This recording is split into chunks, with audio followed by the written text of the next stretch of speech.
남편이 아내를 살해하려고 속이는 그런 내용이 기록되어 있는데 보겠습니다. 저녁 때에 두 천사가 소돔에 이르니 마침 롯이 소돔 성문에 앉아 있다가 그들을 보고 일어나 영접하고 땅에 엎드려 절하며 이르되 내 주여 돌이켜 주의 종으로 들어와 집으로 들어와 발을 씻고 주무시고 일찍이 일어나 갈 길을 가소서. 예전에는 이렇게 나그네들을 자기 집에 이렇게 오라고 해서 대접하는 것이 하나의 사실은 문화였습니다. 그러니까 지금 롯은 그렇게 하고 있는 거죠. 그들이 이르되 아니라 우리가 거리에서 밤을 새우리라. 롯이 간청함에 그제서야 돌이켜 그 집으로 들어오는지라. 롯이 그들을 위하여 식탁을 베풀고 무구병을 구우니 그들이 먹으니라. 그들이 눕기 전에 그 성 사람 곧 소돔 백성들이 노스를 막론하고 원걸에서 다 모여 그 집을 애워싸고 롯을 부르고 그에게 이르되 오늘 밤에 네게 온 사람들이 어디 있느냐 이끌어내라 우리가 그들을 상관하리라.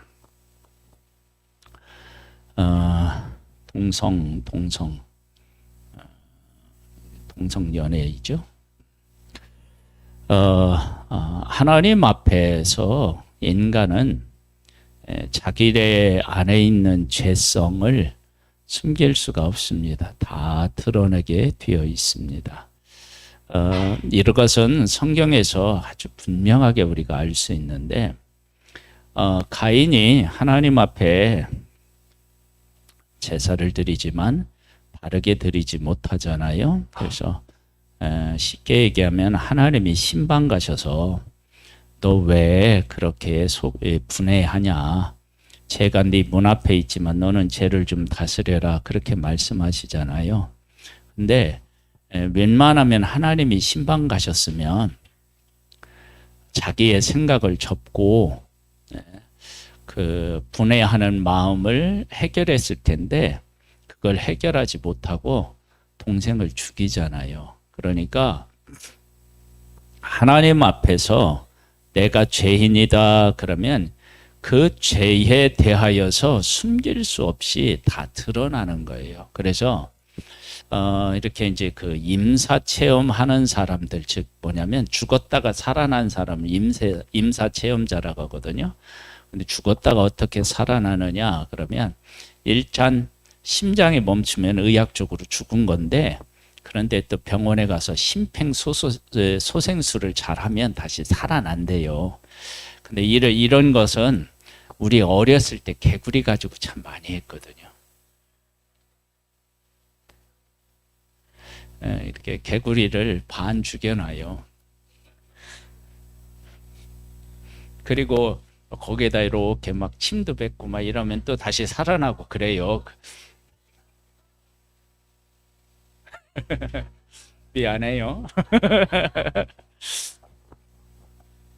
아니 그런 거 했었다니까요. 어렸을 때 장난감이 없잖아요. 이제 잠자리에 잡아서요 뒤에 이렇게 꼬리 이렇게 떼내고 거기다 막대기를 꽂아 놓으면 잘 날아가요.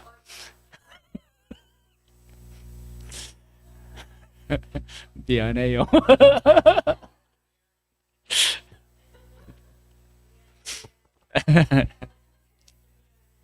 아니 그러고 놀았어요. 다들 그랬어요. 신무사님 우리하고 멀리 떨어져 있지만 다 웃잖아. 그렇게 했다고.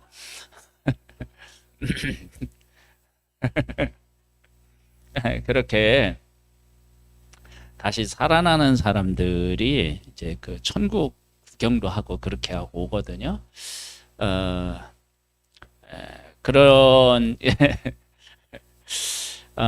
그런 사람들을 이렇게 보면 이렇게 이제 뭐 이렇게 죽을 때 자기들이 살아온 생애가 이렇게 막 영화 필름처럼 싹 지나간대요. 순식간에. 그러니까 자기의 삶을 돌아보는 거예요. 그러면 이제 하나님 앞에서 우리 인간은요, 내가 어떤 생각을 하고 어떻게 살아왔느냐를 속일 수가 없어요. 그러니까 가인이 하나님이 찾아가셔서 말씀을 하셨는데 그 말씀을 안 들어요. 그러니까 그가 얼마나 그 마음이 그 비뚤어져 있었는지에 대해서 정확하게 표현하는 거예요. 그러니까 누가 찾아가면 되는 경우도 있고 누가 찾아가도 안 되는 경우가 있어요. 안 되는 경우. 그래서 이 얘기들은 신약에 와서도 있거든요. 뭐냐면 부자와 나사로 이야기를 할 때 부자가 죽었던 사람이 살아나서 가면 얘기하면 될 것이다. 그렇게 얘기를 하는데 어떻게 해요? 선지자의 말을 듣지 않는 사람이라면 죽었다 살아난 사람에 가서 이야기해도 소용이 없다는 거예요. 그러니까 듣는 사람은 선지자가 이야기해도 듣고 안 들을 사람은 죽은 사람이 살아나서 얘기를 해도 안 듣는다는 거예요. 그런데 우리가 예수님을 믿는데 특별한 일을 없이 정말로 하나님이 온 세상을 만드시고 예수님이 나를 위해서 죽으시고 부활하셨다. 이게 그냥 믿어지면 이게 참 얼마나 귀한 은혜를 입은 거예요. 어떤 사람은 죽었다 살아나는데도 안 믿는데 믿음은 사실은 내게 속한 것이 아니라 하나님에게 속한 선물인 거죠. 그래서 지금 여기에 소돔 고모라 사람들이 자기들이 어떤 삶을 살고 있는지를 하나님의 사람들 앞에서 어떻게 해요? 그대로 드러내잖아요. 그 다음에 이제 이건 이제 심판받은 것들은요 지나가고 어디를 보시냐면 30절을 한번 보세요. 롯이 소할에 거주하기를 두려워하여 두 딸과 함께 소할에서 나와 산에 올라가 거주하되 그 두 딸과 함께 굴에 거주하였더니 큰 딸이 작은 딸에게 이르되 우리 아버지는 늙으셨고 온 세상의 도리를 따라 우리의 배필될 사람이 땅에는 없으니 우리가 우리 아버지에게 술을 마시게 하고 동침하여 우리 아버지로 말미암아 후손을 이어가자 하고 그 밤에 그들이 아버지에게 술을 마시게 하고 큰 딸에 들어가서 그 아버지와 동침하니라. 그러나 그 아버지는 그 딸이 눕고 일어나는 것을 깨닫지 못하였더라. 지금 이 이야기는 롯의 가정이 소돔과 고모라에 가서 무엇을 배웠는지를 정확하게 우리에게 보여주고 있어요. 그렇게 해서 큰딸에게서 태어난 그 족속이 암몬 족속이고 그리고 둘째 딸에게서 태어난 족속이 모압 족속이에요. 아니 암몬 족속이고 큰 딸에게서 태어난 족속이 모압 족속이에요. 그렇게 해서 두 족속이 생기는 거예요. 근데 이것은 뭐냐면 하나님의 사람들이 믿음으로 바르게 서 있지 못하면 세상에 영향을 받는 거예요. 그 다음에 롯이라고 하는 사람의 행동을 봐도 그걸 정확하게 알 수 있어요. 롯이 어디를 선택했냐면 소돔과 고모라를 선택하잖아요. 삼촌이 야 너 네가 자하면 내가 우하고 뭐 이렇게 얘기를 하잖아요. 그때 소돔과 고모라 성을 선택해요. 사람이 살고 있는 도시를 선택해요. 근데 이제 이 도시에서 망했잖아요. 그랬더니 다시 도시로 가기를 거부하고 산으로 올라가요. 여러분 우리가 어디에 사느냐 이거보다 더 중요한 것은 내가 어떤 사람이 되느냐가 중요한 것이지요. 내가 산에 간다. 도시로 가는 게 무서워서 산에 간다. 그럼 산에 가면 내가 그 도시에서 잘못하는 그 잘못에서 벗어나서 거룩한 삶을 살 수 있을까? 그게 안 되는 거예요. 지금 나오잖아요. 소돔과 고모라에 가서 망했어요. 그리고 산으로 도망갔는데 이 산에 도망가서 큰 문제를 야기시키는 거예요. 그러니까 내가 어디에 사느냐보다 내가 어떤 사람이 되느냐가 사실은 더 중요한 거예요. 더 중요해요. 그래서 우리들이 이 그리스도인들을 이야기할 때 꼭 이렇게 얘기하잖아요. 우리가 배가 물 위에 떠 있지만, 그렇죠? 배가 물 위에 떠 있지만 물에 가라앉지 않는 것처럼 그리스도는 세상 가운데 거하지만 세상에 속하지 아니하고 세상에 물들지 아니하는 그런 사람으로 살아야 된다고 얘기하잖아요. 그러니까 우리의 그런 삶을 한번 잘 돌아봐야 돼요. 그래서 지금 내가 어디에 있느냐보다 더 중요한 것은 내가 어떤 사람으로 살아가느냐. 그래서 이제 포로로 잡혀간 다니엘과 친구들을 보면 포로로 잡혀가잖아요. 이방 나라에 왕궁에 있잖아요. 그럼에도 불구하고 어떻게 해요? 믿음을 지켜서 그 왕궁에서 하나님의 영광을 드러내는 삶을 살게 되는 거예요. 그러니까 지금 하나님 앞에서 내가 어떤 사람으로 바르게 서느냐 하는 문제에 대해서 깊이 고민하시고 내가 지금 있는 환경에서 이기고 승리할 수 있도록 해달라고 하나님 앞에 기도하고 하나님으로부터 힘을 받아서 승리하시기를 바랍니다. 20장에 가보면은요.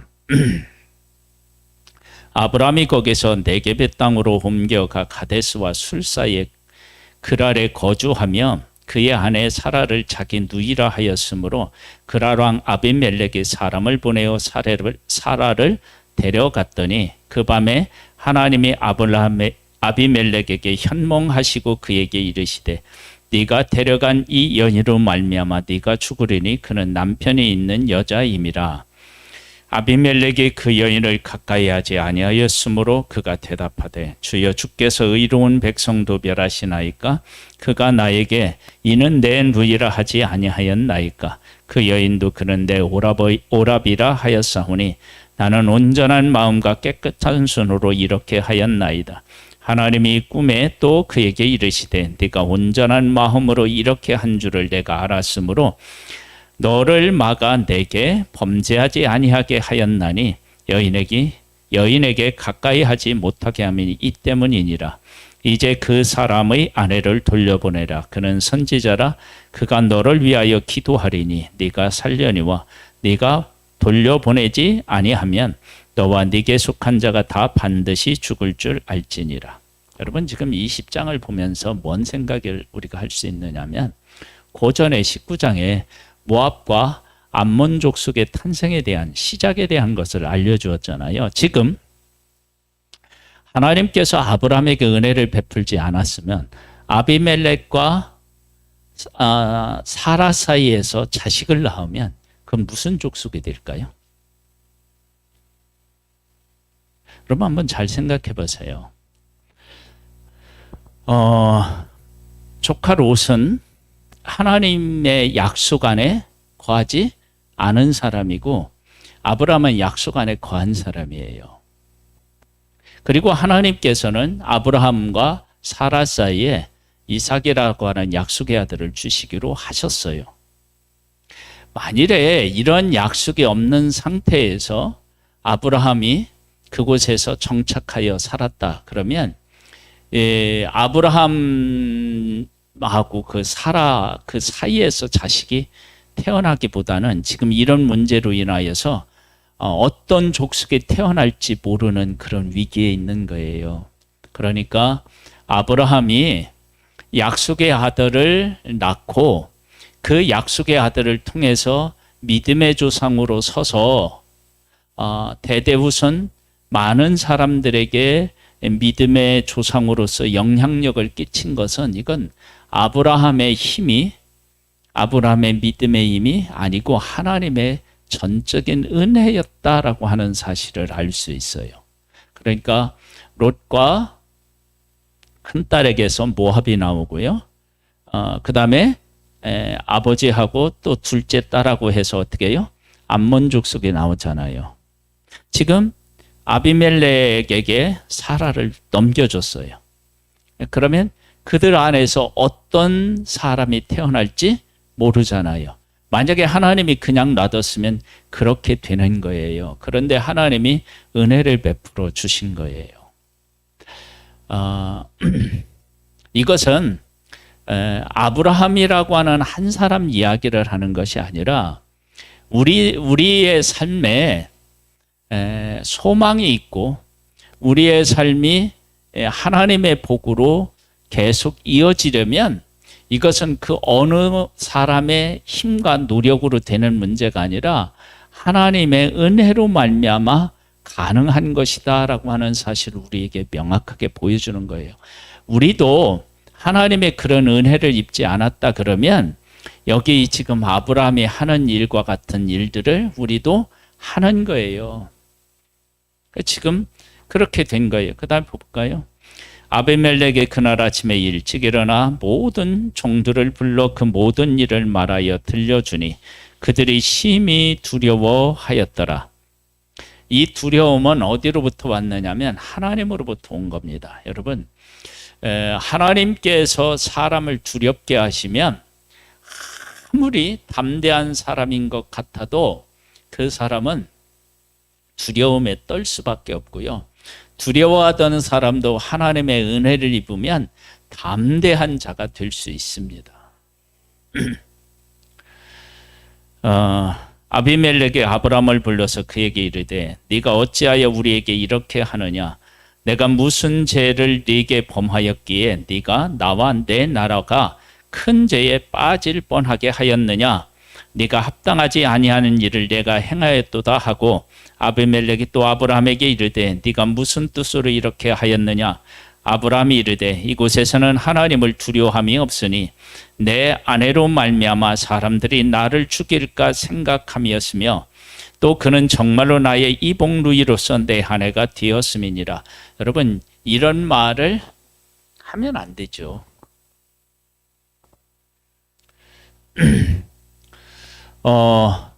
그런데 이때 당시에 이런 것들은 사실은 어쩌면 보편적인 일이었는지도 모릅니다. 왜 그러느냐? 이때 문화에 대한 얘기를 우리가 나누었는데 이때 문화는 뭐냐면 처녀는 결혼하지 않은 처녀는 이렇게 뭐냐면은 이게 뭐라고 하죠? 지참금이라고 하나요? 하여간 내가 아내로 맞을 그 집에 돈을 많이 주고 처녀는 사와야 됩니다. 만약에 돈을 안 주고서 뺏어오면 그 시대 문화로 얘기하면 쪽팔려서 못 삽니다. 그런데 남의 아내는 싸워서 이기면 뺏을 수 있습니다. 그건 자랑스러운 일이었습니다. 그러니까 지금 아브라함이 왜 이렇게 했는지 알겠죠. 그러니까 이 사라가 내 여동생이라고 하면 사람들이 돈을 많이 주고 이 사라를 사가야 되는 거예요. 사갈 수 있는 거야. 그런데 돈을 엄청나게 많이 부르면 사람들이 못 사가요. 그런데 아비멜렉 워낙 돈이 많으니까 아브라함이 제시한 돈을 준 거야. 그럼 어떻게 해요? 약속은 약속이니까 사라를 보내야 되는 거야. 만약에 결혼을 했다 그러면 여기에 뭐 하냐면 사람들이 나를 죽일 것이다 그렇게 얘기하잖아요. 결혼했다 그러면 내가 그 결혼한 사람하고 싸워서 이기면 그 사람 아내가 부인이었던 사람이 내 것으로 할 수 있는 거예요. 그때 당시 문화가 그러했다는 거예요. 그러니까 지금 태어난 게 얼마나 감사한 거예요.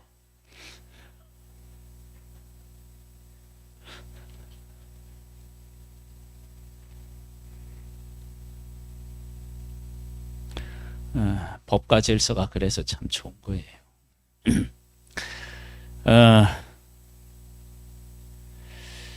12절에 보면 또 그는 정말로 나의 이복 누이로서 내 아내가 되었음이니라.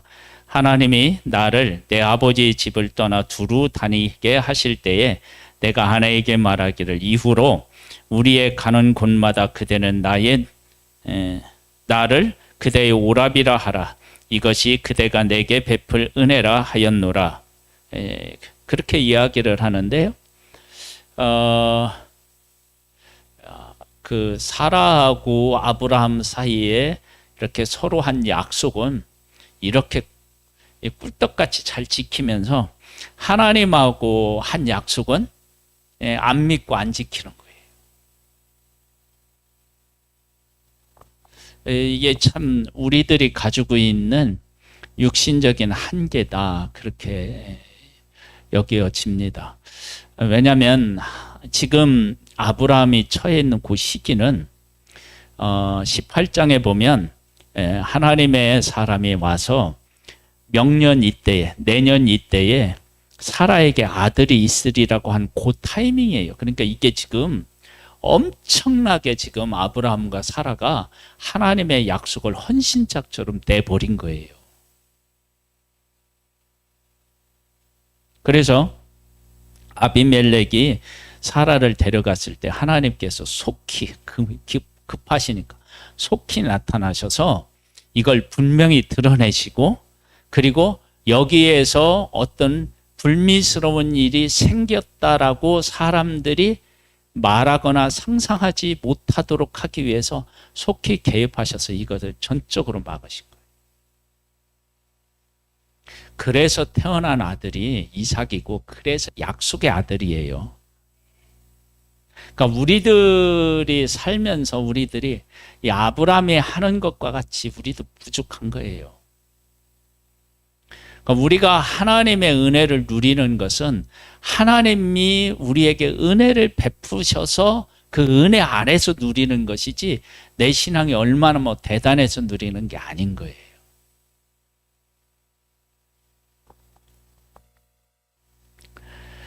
아, 14절입니다. 아비멜렉이 양과 소와 종들을 이끌어 아브라함에게 주고 그의 아내 사라도 그에게 돌려보내고 아브라함에게 이르되 내 땅이 네 앞에 있으니 네가 보기에 좋은 데로 거주하라 하고, 사라에게 이르되 내가 은 1000개를 네 오라비에게 주어서 그것으로 너와 함께한 여러 사람 앞에서 네 수치를 가리게 하였노니 네 일이 다 해결되었느니라. 이것을 보면 아비멜렉이 아브라함 같고, 이게 완전히 주객이 전도된 거야. 네? 근데 또 하나님이 이렇게 은혜를 베풀어 줘요. 아까 이제 우리 하나님께서 그렇게 하셨잖아요. 7절에 보면 이제 그 사람의 아내를 돌려보내라. 그는 선지자라. 그가 너를 위하여 기도하리니 네가 살려니와 네가 돌려보내지 아니하면 너와 네게 속한 자가 다 반드시 죽을 줄 알지니라. 그렇게 얘기하셨잖아요. 말씀을 하셨어요. 17절에 보세요. 아브라함이 하나님께 기도하매 하나님이 아비멜렉과 그의 아내와 여종을 치루하사 생산하게 하셨으니.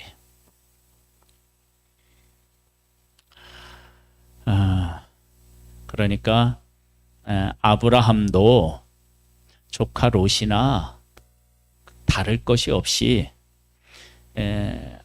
사라와 아비멜렉을 통해서 자식을 낳을 수도 있었던 거예요. 롯이 큰딸과 작은딸을 통해서 모압과 암몬 족속을 이렇게 태어나게 하듯이 아브라함도 그럴 수 있었는데, 하나님께서 은혜를 베풀어서 한쪽은 예수 그리스도가 태어나는 그 족보가 되고요. 한 족보는 어떻게 돼요? 정말로 누구냐면은 하나님의 사람들과 계속적으로 싸워야 되는 그러한 족속으로 족속이 된다고. 여러분, 우리들의 힘으로 우리가 무엇을 얻거나 이룰 수 있는 존재가 아니에요. 하나님의 은혜였다. 그래서 여기서 아브라함에게 믿음의 조상이라고 하는 것은요, 믿음이 좋아서가 아니라 하나님의 약속을 받은 사람이다, 그 얘기예요, 사실은. 그러니까 하나님이 아니면 믿음의 조상이 될 수 없는 사람. 그런데 하나님의 은혜로 믿음의 조상이 되었다, 그 얘기예요. 그 믿음의 조상이라고 하는 것이 하나님을 믿으니 그가 하는 행동이 아니라 하나님이 이렇게 하실 것이라고 하는 것을 믿을 때. 근데 믿었는데 이 믿음이 온전하냐? 아니에요. 이렇게 엉터리였다고요. 곧 태어나야 되는데, 약속의 아들이 태어나는데 아비멜렉에 누이를 주면 어떻게 합니까? 큰일 나죠. 근데 그 큰일 나는지 모르는 거예요. 살기 위해서 그렇게 하는 거예요. 그랬더니 18절에 보면 여호와께서 이왕에 아브라함의 아내 사라의 일로 아비멜렉의 집에 모든 태를 닫으셨습니다. 닫으신 그 태를 하나님이 어떻게 해요? 다시 치루하셔 여신 거예요. 그러니까 하나님의 사람이 제대로 안 살면 누가 고생하느냐면 안 믿는 사람이 고생하는 거예요. 우리만 고생하는 게 아니라 안 믿는 사람도 고생하는 거예요. 그러니까 세상에 요지경이 되었다 그러면 그 요지경이 왜 되었느냐? 하나님을 믿는 사람들이 하나님 안에서 제대로 안 살면 세상이 요지경이 되는 거예요. 부인할 수가 없는 거예요. 그렇죠? 그러니까 암몬이나 모압 족속이 태어난 것이나 지금 아비멜렉 앞에서 사라가 빼앗긴 일은 사실은 결과적으로 보면 결과가 똑같아야 돼요. 근데 달라요. 왜 다르느냐? 한쪽은 하나님이 약속하셨기 때문에 그렇고 하나님은 한쪽은 약속을 하지 않아서 그래요. 그것밖에 차이 나는 게 없어요. 그런데 하나님이 약속하신 약속 안에 거한 아브라함은 믿음의 조상이 되었고요. 믿음의 조상. 예수 그리스도의 족보로 들어갔고요. 이런 복을 받는 거예요. 그러니까 우리의 삶의 복은 하나님이 나를 선택하셔서 나를 하나님의 자녀로 삼으신 것, 이것 외에는 이것만큼 큰 복은 없는 거예요. 그래서 우리가 뭐 달리 바랄 게 없어요. 뭐 우리에게서 무엇은 의로운 게 나오겠어요. 다 그 하나님의 은혜지. 그래서 이제 우리가 죄인 되었을 때에 예수 그리스도를 보내주셔서 우리를 용서하고 하나님의 자녀로 삼아 주신 것은 우리가 죄인이었을 때. 왜 그러느냐? 네가 죄를 지었다고 너를 버리지 않을 거야 라고 하는 것을 죄인 되었을 때 구원해 주심으로 우리에게 말씀하시는 거예요. 그게 이제 변하지 않는 하나님의 사랑입니다. 그 은혜에 감사하면서 승리하는 삶을 살 수 있게 되기를 주님의 이름으로 축복합니다. 하나님 아버지 감사합니다. 하나님께서 우리와 약속하시지 않으시고 우리를 구원하지 않으셨으면 우리도 멸망당하는 사람들과 다를 것이 하나도 없는 존재입니다. 그런데 그 은혜로 말미암아서 구원을 얻어 하나님의 자녀가 되었고 하늘의 것을 받아 누리는 복된 삶을 살게 되었습니다. 그 귀한 은혜를 베풀어 주신 하나님을 찬양하며 하나님께 감사드립니다. 지금은 우리 주 예수 그리스도의 은혜와 하나님 아버지의 독생자를 보내주신 그 크신 사랑하심과 성령님의 교통하시고 감화하시고 이끄시고 승리케 하시는 은혜가 예배를 드리는 사랑하는 성도들 위해 그 가정 위에 산업 위에 이제로부터 영원토록 함께 있을지어다. 아멘.